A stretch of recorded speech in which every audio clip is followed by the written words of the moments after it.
Dokáže si ministerstvo kultúry upratať bordel v kultúre? V SNG sa po odvolaní dlhoročnej riaditeľky Alexandry Kusej vystriedali už ďalší traja riaditeľia. No a dočasný riaditeľ Jaroslav Niňaj situáciu stále nemá pod kontrolou. Nami ako zamestnancami riadne nekomunikuje, neodpovedá na otázky, bezdôvodne zdržuje administráciu procesov a projektov a jediná komunikácia, ktorá od neho prichádza, je autoritatívna. K 1. aprílu teda na protest odchádza asi polovica kurátorov, väčšina marketingového tímu a členov dramaturgickej rady.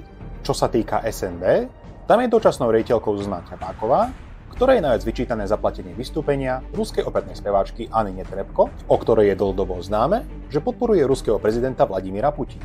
SND jej za vystúpenie zaplatí naozaj štedro, až 230 000 eur. Pani Ťapáková bráni toto rozhodnutie takto. To teda nepovažujem ja za nejaký taký tlak, pod ktorým by sme mali takýto koncert rušiť. Chcem zdôrazniť, že Slovenské národné divadlo má 820 zamestnancov. Najnovšie sa od aktivít oboch inštitúcií dištancovala aj Tatra banka, ktorá s ním pozastavila partnerstvo. Môžeme teda očakávať zlepšenie situácie od Ministerstva kultúry?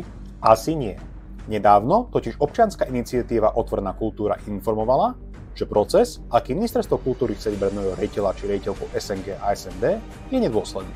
Na podanie prihlášky s 10-stranovou koncepciou riadenia a rozvoja majú uchádzači len 10, respektíve 8 kalendárnych dní.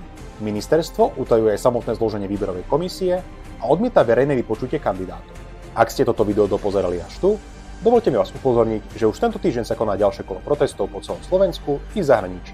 Link nájdete v popise videa. No a ak sa vám toto video páčilo, nezabudnite nám dať like, follow a zdieľajte toto video ďalej. Ďakujeme.